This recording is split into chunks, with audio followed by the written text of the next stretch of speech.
2023 সালে সরকারি চাকরিজীবী ছাড়া দেশের নাগরিকদের জন্য প্রগতি, সুরক্ষা এবং প্রবাস নামে সর্বজনীন পেনশন ব্যবস্থা চালু করে সরকার, যা সেই সময় ব্যাপক আলোড়ন তোলে। চলতি বছরের মার্চে প্রত্যয় নামে আরও একটি স্কিম ঘোষণা করে জাতীয় পেনশন কর্তৃপক্ষ, যার আওতায় আছে স্বশাসিত, স্বায়ত্তশাসিত সংবিধিবদ্ধ প্রতিষ্ঠান। তবে এর তীব্র বিরোধিতা করছেন সংশ্লিষ্টরা। এর বিরুদ্ধে মানববন্ধন ও বিক্ষোভ মিছিল করছে পাবলিক বিশ্ববিদ্যালয়ের শিক্ষক, কর্মকর্তা, কর্মচারীরা।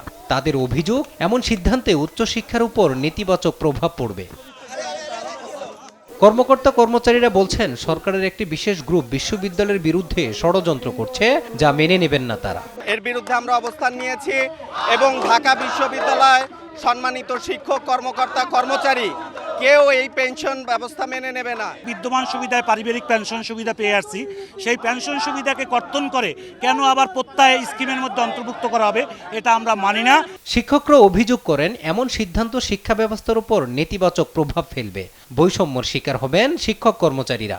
হঠাৎ করে খুবই অপ্রয়োজনীয়ভাবে এখানে কি প্রয়োজন ছিল? শিক্ষকদের কি কোনো দাবি ছিল যে আমাদেরকে আরও বেশি কিছু দেন? কোনো কিছু ছিল না। হঠাৎ একটা শান্ত পরিবেশে এ ধরনের একটা পদক্ষেপ নেওয়ার ফলে পুরো ব্যবস্থাটাই একটা বিতর্কিত অবস্থার দিকে চলে যাচ্ছে। কারণ এটা তো এখন নেগেটিভলি আলোচনা হচ্ছে। সেজন্য এটা আলাপ আলোচনা যত না হয়, এটাকে কারেকশন করে শিক্ষকদেরকে যাতে রাস্তায় নামতে না হয় চূড়ান্ত পর্যায়ে, সেটাই আমরা আহ্বান করব সংশ্লিষ্ট কর্তৃপক্ষের প্রতি। এই পেনশন স্কিমের ফলে শিক্ষকরা এক ধরনের অস্বস্তিতে আছেন। তাদের এক ধরনের ভাবনা ছিল চাওয়া পাওয়া বিষয়ে, সেই জায়গায় হয়তো কিছুটা পার্থক্য হচ্ছে।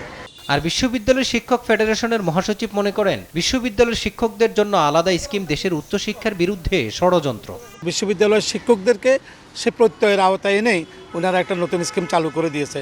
সেটা আমাদের বিশ্ববিদ্যালয়ের শিক্ষকরা কোনোভাবে গ্রহণ করে নাই। সবগুলো বিশ্ববিদ্যালয়ের সাথে বসেই আমরা পরবর্তী পর্যায়ে কঠিন কর্মসূচি দেবো। আমাদের অস্তিত্বের ব্যাপার, যেখানে আমাদের সম্মানের ব্যাপার, আত্মমর্যাদার ব্যাপার, সেটার জন্য যা করা দরকার আমরা তাই করব।